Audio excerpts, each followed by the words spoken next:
ada keluhan apa-apa sekarang ya? Nah, sekarang keluhannya tuh kayaknya lebih gampang capek, tapi mungkin faktor usia juga.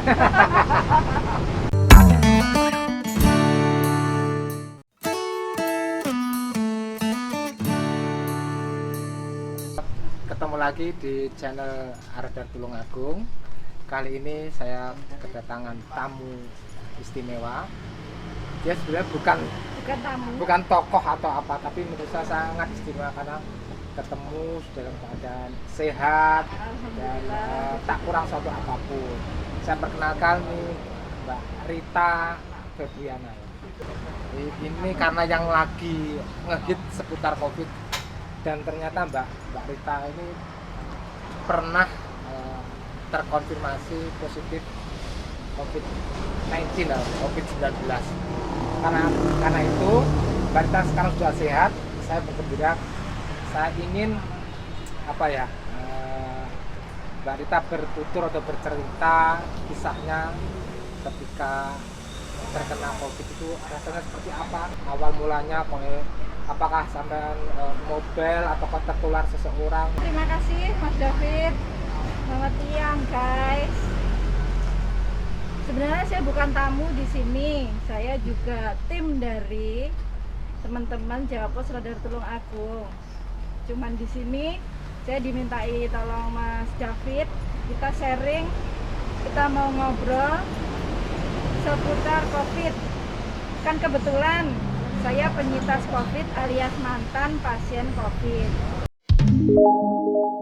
Saya sempat dirawat pada bulan November 2020. Jadi sudah 2 bulanan ya Mas. Sudah sehat ya? Sudah. Sekarang puji Tuhan sudah sehat. Jadi harus berusaha tetap sehat, jaga imun. Tidak ada keluhan apa-apa sekarang ya? Nah, sekarang keluhannya tuh kayaknya lebih gampang capek, tapi mungkin faktor usia juga. Tidak bisa dihindari. Tidak bisa dihindari. Tapi yang batuk, yang sesek itu alhamdulillah sudah. Ya. Itu bisa diceritakan awalnya seperti apa? Karena saya tahu dan teman-teman juga tahu bahwa Mbak Rita ini paling care terhadap kesehatan. Saya tahu sendiri bahwa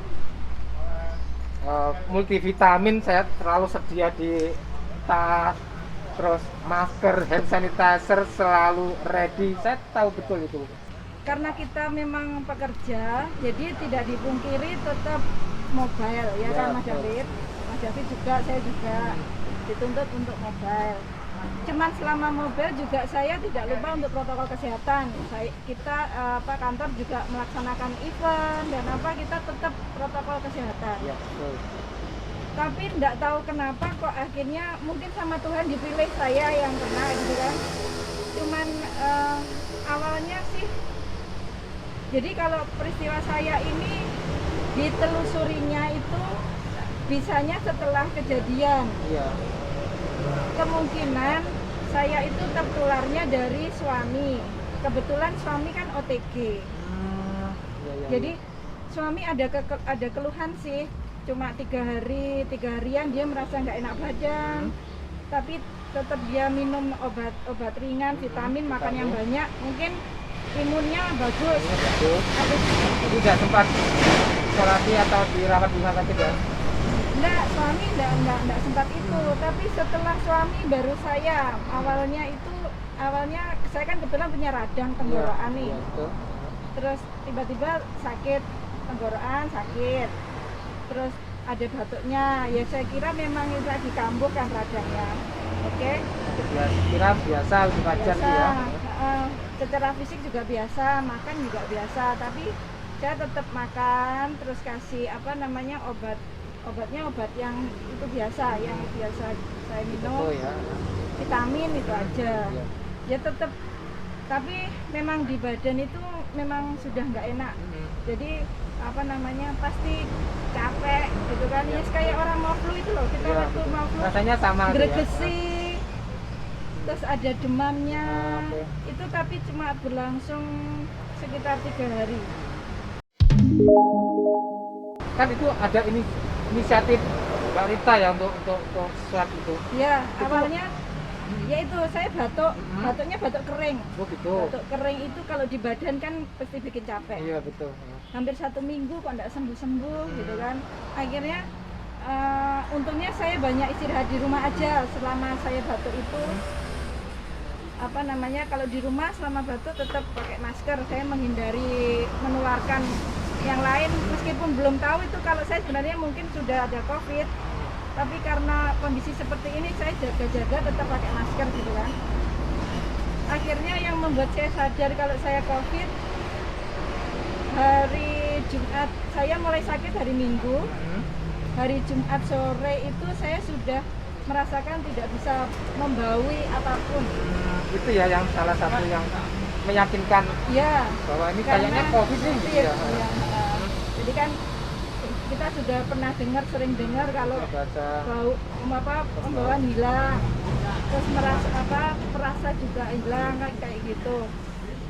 Saya untuk meyakinkan kok nggak bisa bau apapun, akhirnya minyak kayu putih saya usap di hidung. Ya. Ternyata benar, saya benar-benar nggak bisa bau. Akhirnya saya bilang ke suami, ya ini kayaknya saya COVID. Jadi Sabtu pagi saya inisiatif swab mandiri di salah satu rumah sakit daerah di kabupaten. Iya. Habis itu swab mandiri kan hasilnya bisa langsung diketahui siangnya. Iya betul. Saya diketahui lewat di WA kalau iya Mbak Rita positif COVID. Oke, akhirnya dari situ saya langsung berpikir, oke, saya COVID. Jadi memang ketika untuk teman-teman ya, terutama yang sudah divonis COVID, baik itu kondisi sehat, ringan ataupun bergejala, itu memang yang perlu diperhatikan adalah mental dulu. Iya betul. Kalau saya waktu itu ketika hasilnya positif, perasaan gimana tuh? Saya nangis. Gitu ya. Tapi kan karena di kamar sendiri Iya. saya nangis. Iya betul. Aduh, tapi oke lah. Tapi saya harus Menata hati ya. menata hati dulu. Saya harus bagaimana begitu kan? Yang pasti yang pertama saya koordinasi dengan kantor dulu. Iya, Saya betul. laporan ke pihak kantor. Saat itu saya bilang ke pihak kantor kalau saya mau isolasi mandiri, Mas David, karena keluhan saya cuma batuk. Makanya cuma batuk aja, ya fisik masih sehat ya saya nanya gitu kan. Oke, setelah itu habis itu saya bilang ke keluarga, jadi ketika saya COVID, jadi sebisa mungkin pisah dari istri sendiri, keperluan makan piring itu sendok itu sendiri, terus kamar mandi kebetulan kan rumah ada 2 kamar mandi nih ya, 1 buat saya gitu, pokoknya apapun bisa dulu. Terus berjalannya hari Sabtu itu ternyata menuju hari Minggu, Sabtu malam itu saya nggak bisa tidur karena batuk terus mikir. Iya betul.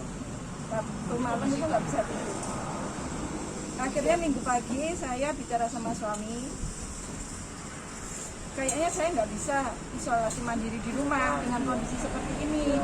Saya berpikirnya selain ada anak-anak, ada anggota keluarga yang lain yang takut menulari mereka, akhirnya saya inisiatif saya harus menyerahkan diri ke rumah sakit saja untuk dirawat, karena saya berharap dengan dirawat itu akan cepat sehatnya lagi, penyembuhannya cepat gitu kan. Tapi saya juga tahu resikonya di isolasi nanti tidak boleh dijenguk, tidak ditemani, rumah sendiri. Bisa diminum. Nunggu disuruh saya langsung minum sendiri. Oh, karena kondisi yang istilahnya melemah atau apa ya, akhirnya memutuskan, wah ini berarti saya harus perawatan nih gitu ya.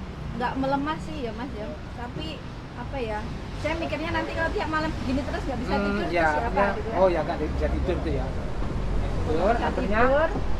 Akhirnya saya putuskan udah ke rumah sakit aja. Suami juga ya wes minggu berangkat ke rumah sakit gitu. Akhirnya masuk IGD ya, puji Tuhan lagi waktu ke IGD itu kondisi Kota Blitar dan kabupaten belum separah sekarang. Jadi saya datang habis maghrib itu ke IGD Rumah Sakit Mardiwaloyo itu masih ada sekitar 3 pasien di IGD. Jadi saya datang ya langsung ditanyai keluhannya apa gitu. Saya memang sengaja tidak bilang kalau saya sudah swab. Iya. Biarkan dengan observasi dari awal saya gitu. gitu kan. Tapi saya tetap bicara kalau keluhannya batuk sudah 1 minggu, terus ini mulai kok ada kok menggeh-menggeh gitu kan. Iya. Terus Penciuman ini sudah sudah penciuman sudah sudah enggak ada. Oke lah langsung sama Mardi, kebetulan juga sigap ya. Rumah Sakit Mardiwaloyo saya langsung diinfus, di ronsen, Iya. dikonsulkan ke dokter paru, Iya. ke gugus tugas, ini harus bagaimana. Ternyata memang saya harus masuk ruang mawar untuk diisolasi. Jadi di sini menuju ke kamar saya naik ambulan, suami sudah dilarang ikut kan, sudah pisah. Bisa ya. Ya. Jadi saya bawa barang-barang sendiri. Ya itulah yang mungkin yang harus jadi perhatian semuanya ya, bahwa ketika salah satu keluarga kita dinyatakan positif, walaupun suami, walaupun anak sudah tidak boleh menemani, harus mandiri, isolasi, harus pisah. Itu tentu itu suatu hal yang berat, dan ini ternyata dialami juga Mbak Rita ya. Iya. Waktu itu harus menuju ruang isolasi diantar oleh tim kesehatan ya. Iya. Suami sudah say goodbye dari Say situ. goodbye, ya. Dari ya, padahal separuh kekuatan kita di situ. betul.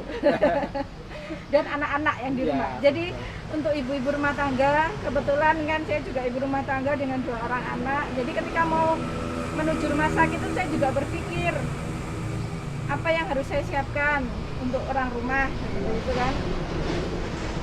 Terus jadi saya harus Masih berpikir sampai sejauh itu ya? Berpikir itu, untung saya banyak teman yang baik hati, jadi saya calling teman saya yang bisnis kuliner, saya minta untuk di cover catering seperti itu untuk selama saya tinggal. Oke lah, mereka sudah siap.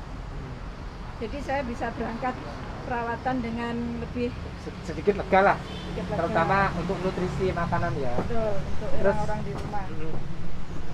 Itu sempat gaya makan apa enggak waktu itu? Sempat ya. Berapa hari? Jadi ketika saya masuk itu saya sempat ngedrop Mas David. Jadi yang awalnya merasa baik-baik saja itu sempat ya. ngedrop juga ya. Jadi itu hari keberapa? Hari kedua kalau nggak ketiga.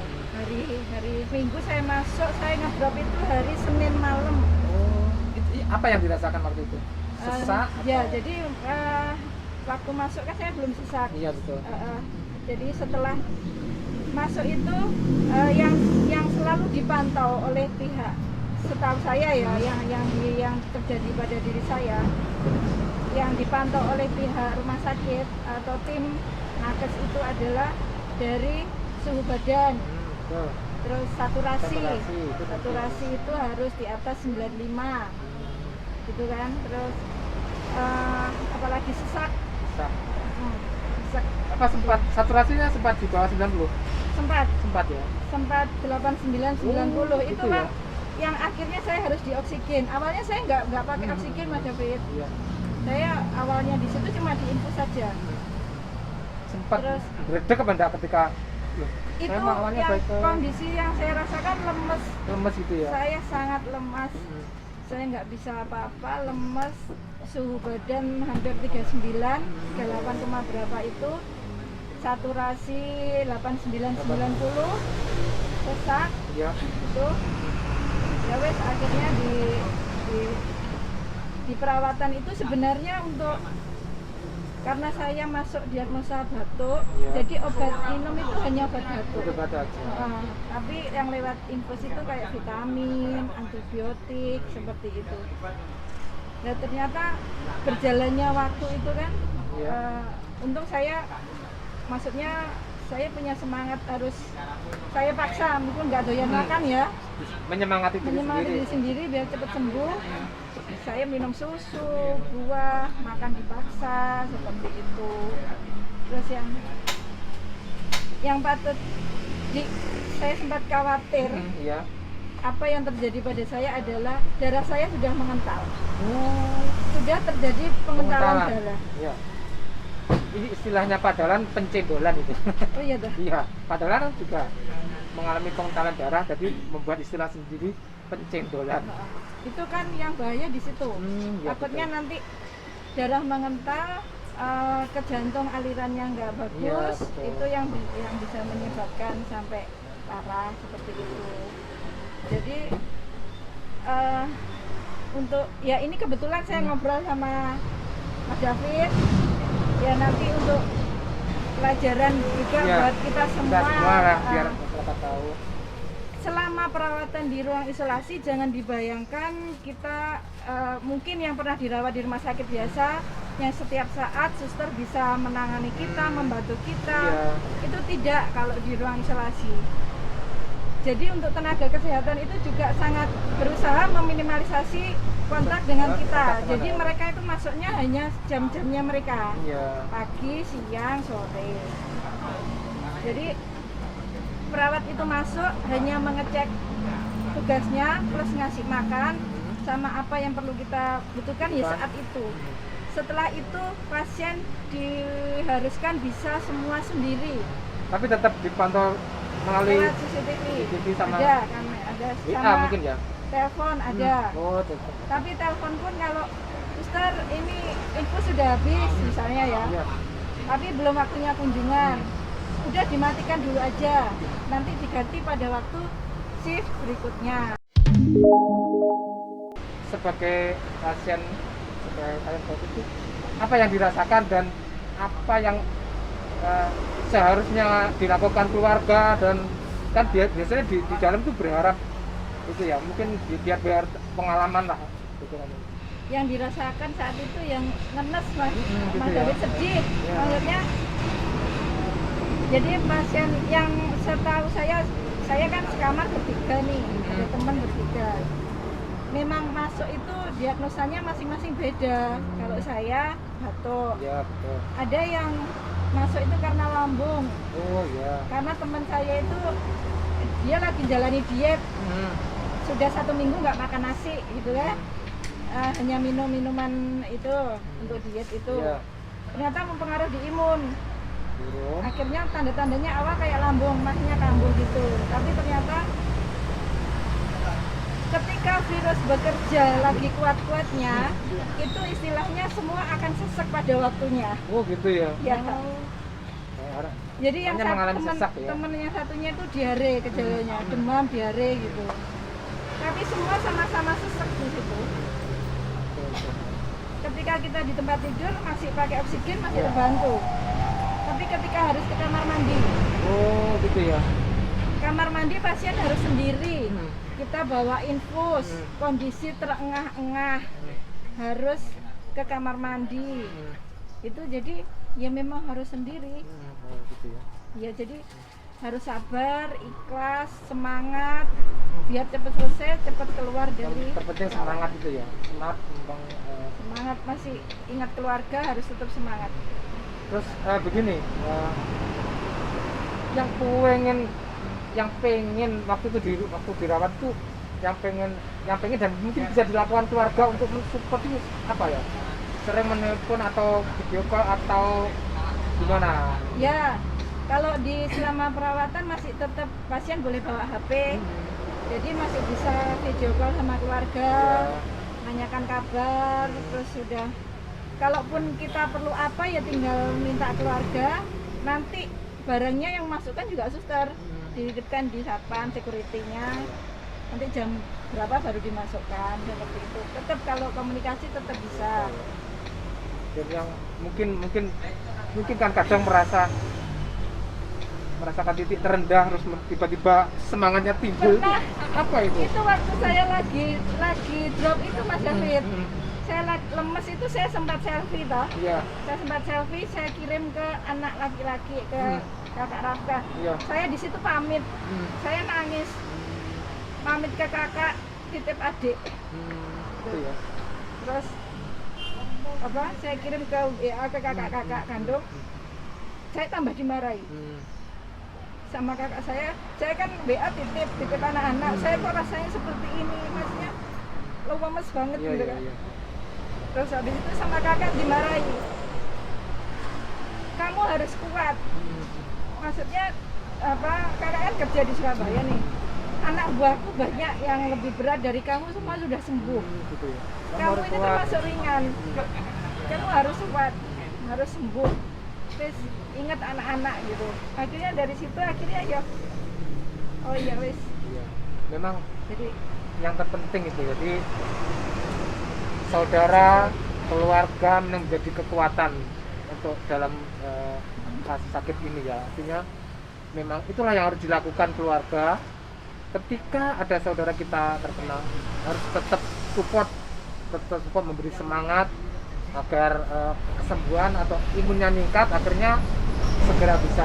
oh iya, satu lagi sama pengalaman saya untuk edukasi buat semua. Kalau bukan hanya keluarga, kalau ada tetangga kita yang kena COVID, Ya. janganlah dijauhi, karena support itu sangat penting. Ini bukan penyakit aib yang Harus disembunyikan. harus disembunyikan. Ya, jadi siapapun yang sakit harusnya bisa terbuka.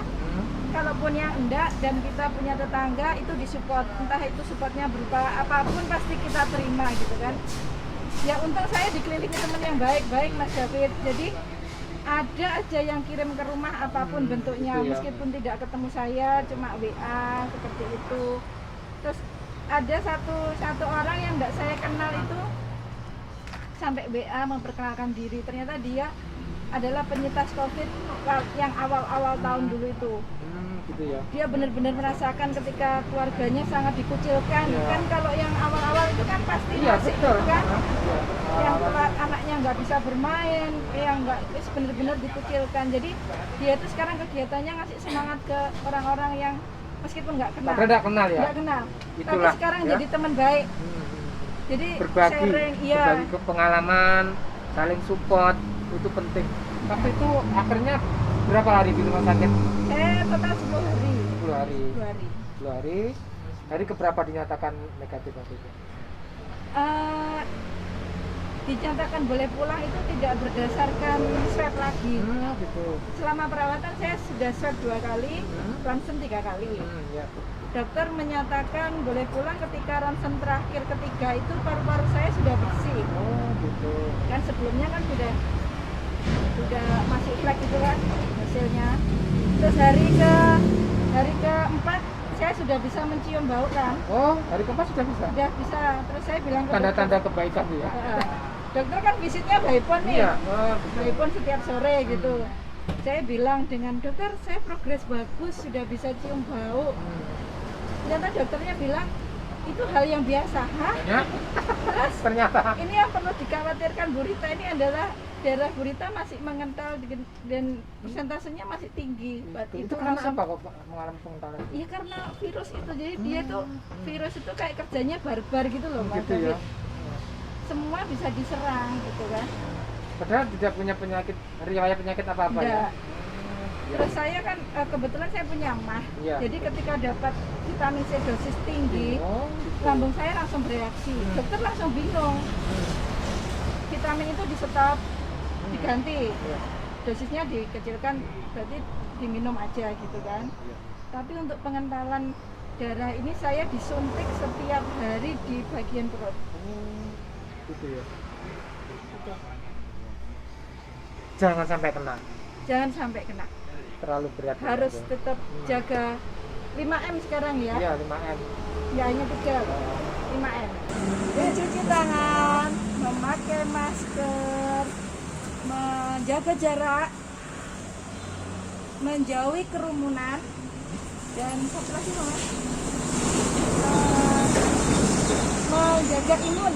Mungkin bisa 7. Tambah lagi. Makan yang sehat, Aha. sama apa ya satu ya? Oke. Menjaga imun tetap bahagia. Oh iya, betul itu. Jadi pengalamannya ini sangat berharga, namun kita harus tetap jaga kesehatan keluarga kita agar tidak terjangkit virus ini, karena tentu susahnya karena tidak bisa dijenguk ya, tidak bisa dikunjungi. Ketika terinfeksi virus ini, tetangga juga artinya melindungi Ada diri ya. beberapa ya, tapi kita tetap maklum lah. Betul. Satu lagi, saya kemarin dimintai tolong teman-teman tenaga kesehatan dari rumah sakit. Kalau saya keluar, tolong diceritakan kondisi seperti apa di Isolasi. di kamar, di ruang mawar isolasi itu seperti itu. Karena apa?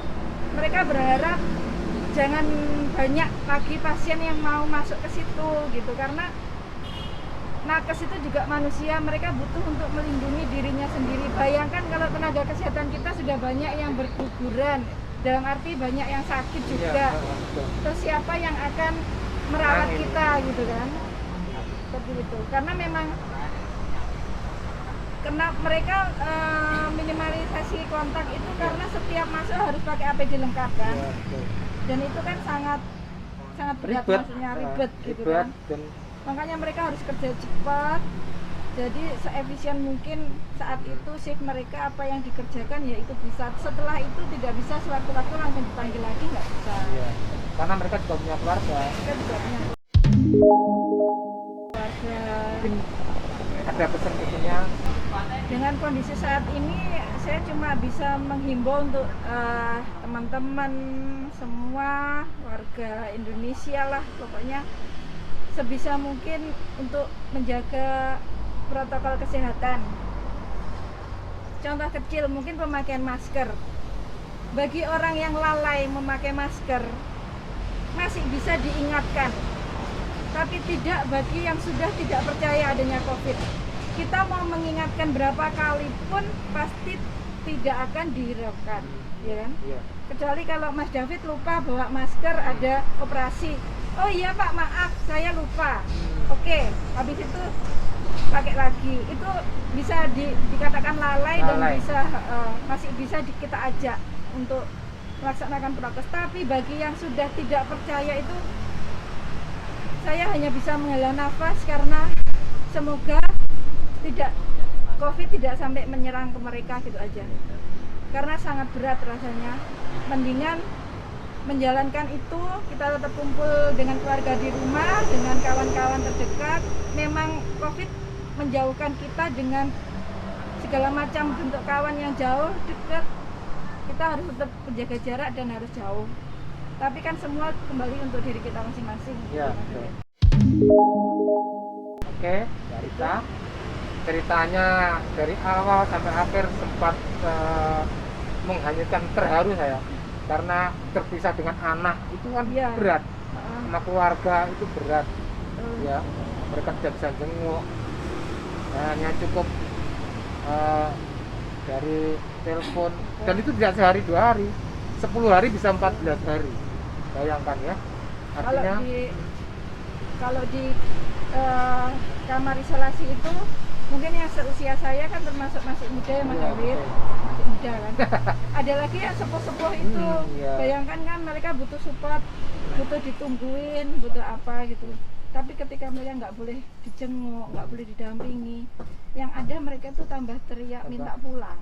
Drop mungkin bisa ya. Dan itu yang membuat ngedrop.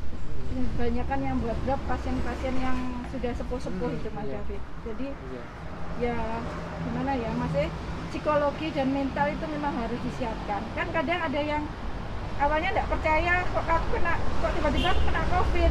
Jadi di dalam itu mikir aku kok bisa kena dari mana gitu kan.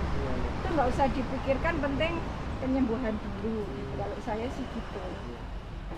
Seperti itu. Oke, terima kasih ceritanya, Ya. yang mau berbagi cerita di channel Radar Tulungagung. Semoga yang lain terbebas dari COVID. Amin. Jadi ini pengalamannya Bu Rita, Mbak Rita ini mungkin bisa dijadikan pelajaran bahwa di isolasi itu ngeri, berpisah dengan keluarga itu udah enak, ya. Oke, mungkin Terima itu. kasih. Terima kasih Untuk waktunya. sharingnya, Semoga Mas sehat David. selalu ya. Sehat selalu ya teman-teman ya, Ya. jaga kesehatan Ya, siap. selalu. Salam buat keluarga. Terima kasih. Ciao.